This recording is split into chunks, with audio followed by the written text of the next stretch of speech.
As we enter into Holy Week, I'm reminded of a part of an easy essay from Peter Maurin, the co-founder of the Catholic Worker. On the Cross of Calvary, Christ gave his life to redeem the world. The life of Christ was a life of sacrifice. The life of a Christian must be a life of sacrifice. We cannot imitate the sacrifice of Christ on Calvary by trying to get all we can. We can only imitate the sacrifice of Christ on Calvary by trying to give all we can. Maurin believed Christ's sacrifice of his life to redeem the world was instructive, and for us to follow Christ is to embrace a life of sacrifice. Today we learn in Philippians what this self-emptying means: humility and obedience. Our following of Christ in a life of sacrifice transforms our view of ourselves and our neighbor. Mark Ellis, in his biography of Maurin, states, with his transformative faith, Maurin could no longer see the person as an individual with individual rights, but instead as a person with personal duties toward God, himself, and his fellow man. In embracing the cross, Jesus shows us what it means to be fully human. We get to imitate Christ. We get to embrace the same obligation, duty, if you will.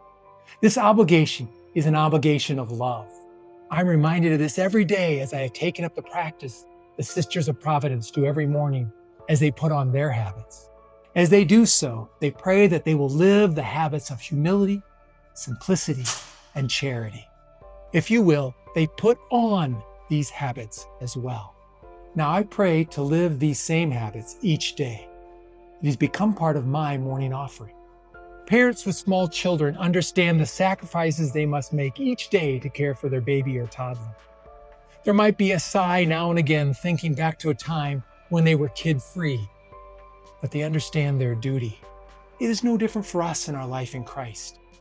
In naming ourselves as Christians, our lives become a reflection of Christ.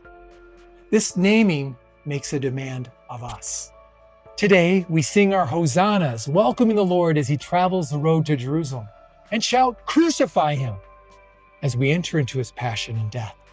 Let us be reminded that we can imitate Christ by giving all we can.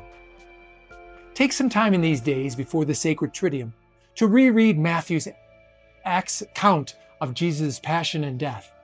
Sit with his story and enter into meditation to see what the Lord might speak to us in the silence.